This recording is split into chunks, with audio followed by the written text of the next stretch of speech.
This station, in cooperation with the Federal Civil Defense Administration, brings you by transcription, This is Civil Defense.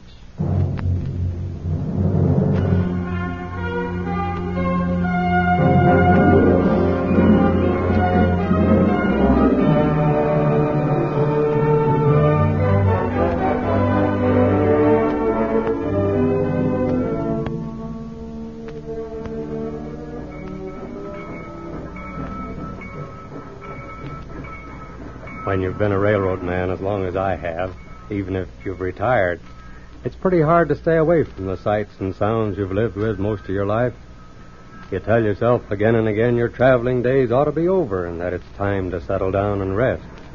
I'd told myself all right, but here I was anyhow, on board a train for the second time in a week.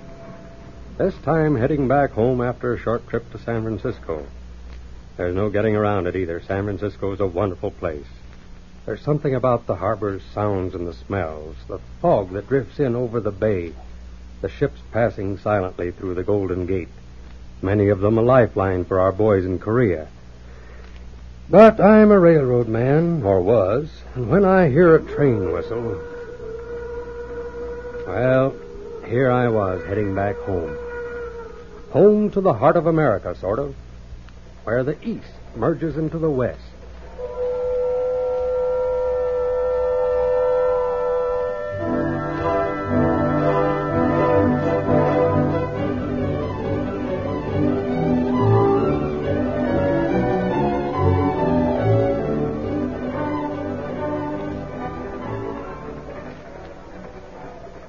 It wasn't until I'd been aboard the train for several hours that I saw Jan and Robbie Boyd. Jan! Robbie! Let me look at you. My gosh, I haven't seen you for 2 years. Uncle Bill Kelly. Gosh, this is a pleasant surprise. Oh, it certainly is. How are you? Oh, you look wonderful. How come you're not in your conductor's uniform? Isn't this your train? I've gone on the retired list. But speaking of uniforms, I see you're in the Army, Robbie. Yeah, medical corps. He just got back from Korea. Say, did you now? Well, I'm certainly glad that you're all... Second call for dinner. Dining car forward. Second call for dinner. Say, how about having dinner with me? Of course. Well, Robbie, how'd you leave Korea? Now, watch that door. With a whole skin, anyway. I was lucky. Made any plans? Not exactly. Maybe look into my old job if it's still there. Here's the diner. Why do I get so hungry when I ride the train?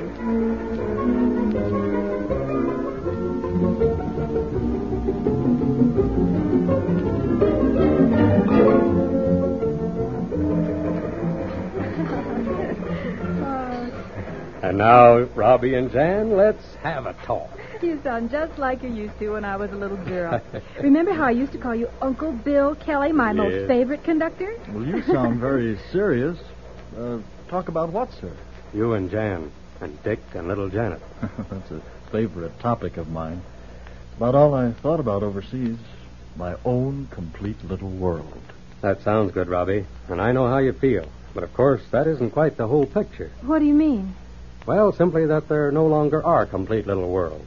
We all depend on each other, from the farmer who raises the food to the city dweller who makes the tools and the power for the farmer, to the fighter who protects the far frontier in Asia.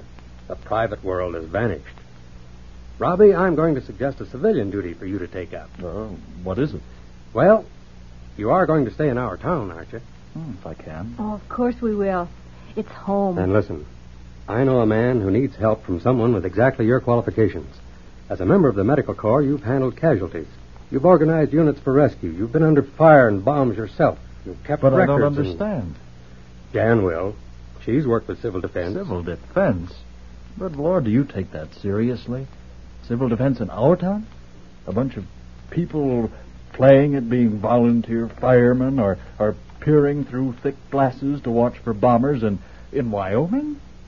Ladies sewing circles, knitting mittens that would never fit a human hand? Playing at war? Oh, Robbie. The time may come, Robbie, when we'll get down on our knees and thank God we trained those volunteers. I'm one of them. Well, I'm sorry, Uncle Bill. It just struck me as funny. I've been through the real thing. That's why we need you. Well, what is it you think I should do? Serve as a volunteer in civil defense. Mike Allen's looking for an assistant civil defense director for our city. It's an important job, but of course it's without pay. It could mean the fate of Jan, of Dickie, of little Janet, of you yourself, your neighbors. Your prestige will help civil defense. Well, I'll think it over. Maybe I can help while getting settled into a steady job or a business of our own. Thank you, Uncle Bill. Robbie's been through so much. Give him time. There, a kiss for my favorite conductor. Good night, Uncle Bill. We'll see you in the morning. Good night. Well, that, I said, is that. I felt he wouldn't pitch into civil defense. He thought it was playing at war. Don't I wish it were?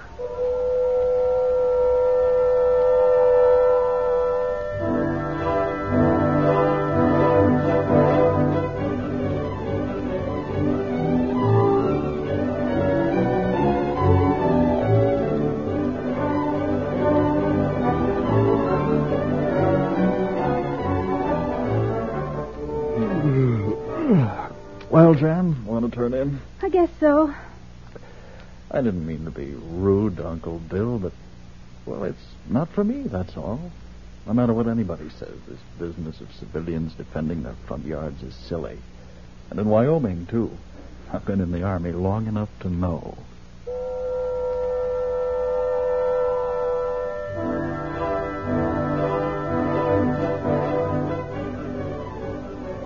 I lay awake a while that night thinking about Jan and Robbie and the kids and wondering why.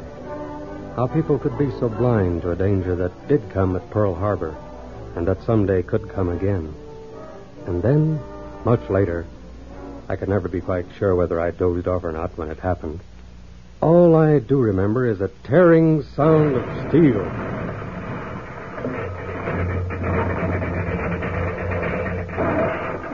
A crash, an explosion, and then the screaming voices of hurt and terrified and dying people. Then I blacked out.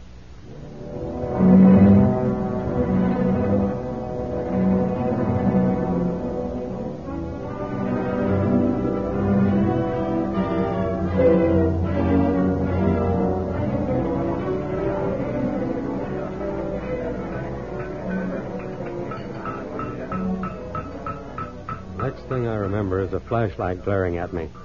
Then somebody pulled me through the window of an overturned coach, and I was looking into the drawn face of conductor George Everts. In the eerie, dim half-light of the dawn, I could make out some dark forms lying on the snow. I couldn't tell if they were dead or injured. Some of the cars had been crushed, and others were lying on their side. Snow still sifted down as though it was trying to cover the ugly scene. Bill, you heard? I don't think so, George. My God, what happened? We crashed into the rear of number 24. With all this snow, well, I don't know just what happened, really. I'll be okay, George. I'll help. How many? Don't know yet, Bill. 9 bodies so far. I think help's coming. What kind of help? There's some kind of volunteer outfit from the nearest town on the Utah-Wyoming border, about 17 miles. The Evanston, Wyoming Civil Defense, I think. Thank God. They'll know what to do.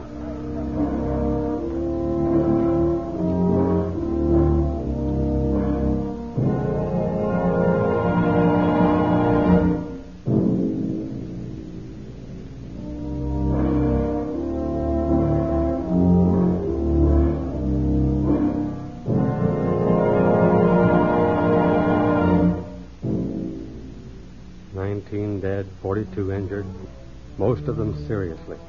2 coaches crushed into a tangle. More people possibly trapped inside some overturned cars. And those lives depended upon a small, trained corps of men and women from a town of less than 4,000 people.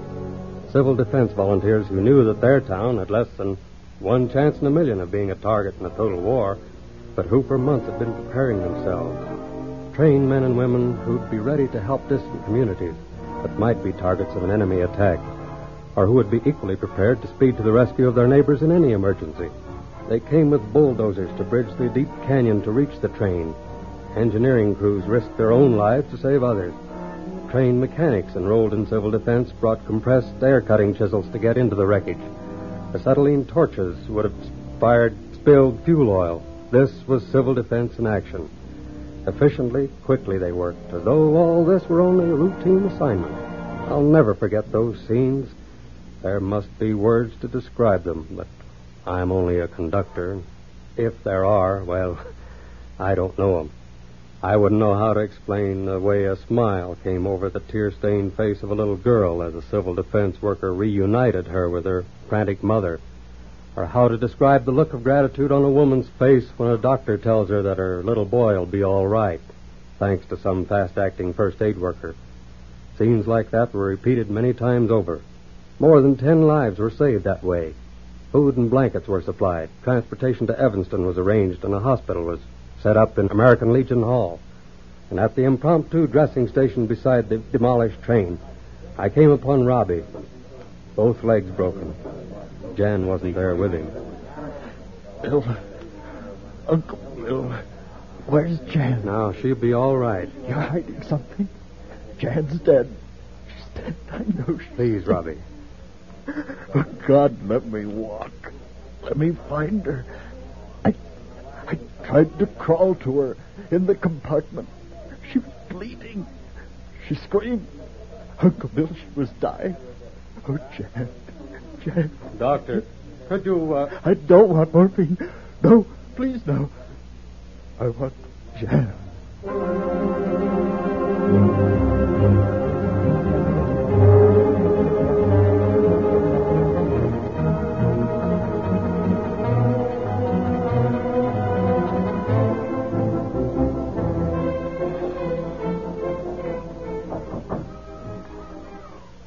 Hello, Robbie. Feeling okay? With 2 busted legs. Oh, well, pretty good. Dickie's having a birthday. So I hear. Driving you nuts? No, Uncle Bill, I love it. Believe it or not, home with my family. All of your family, thank God. Mm-hmm. All of them. Jan told me, you know. Told you what? How she'd have bled to death after they hauled me out of some silly kid in his teens still, I think. Hadn't pressed on that artery. Civil defense training, she said. That was kind of rubbing it in. Kind of. Well, I'll be running along. Just a moment.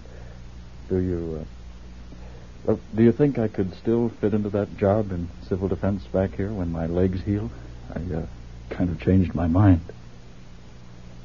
I'm a sentimental old fool, I guess, but I couldn't say anything. I just shook Robbie's hand extra hard. He knew what I meant.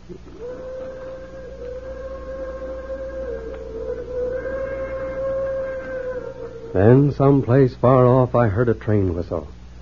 To me, it's the link with all the sights and sounds of America. America, where liberty and freedom are as normal as the laughter of a child. America menaced by evil, vicious men, because the golden light of liberty will always be a threat to those who do their work with the powers of darkness. My traveling days are going to be over, for a while anyhow. I'm devoting full time to organizing that Civil Defense Transportation Corps in my area. We've all got to be ready. We've got to be sure the light never goes out.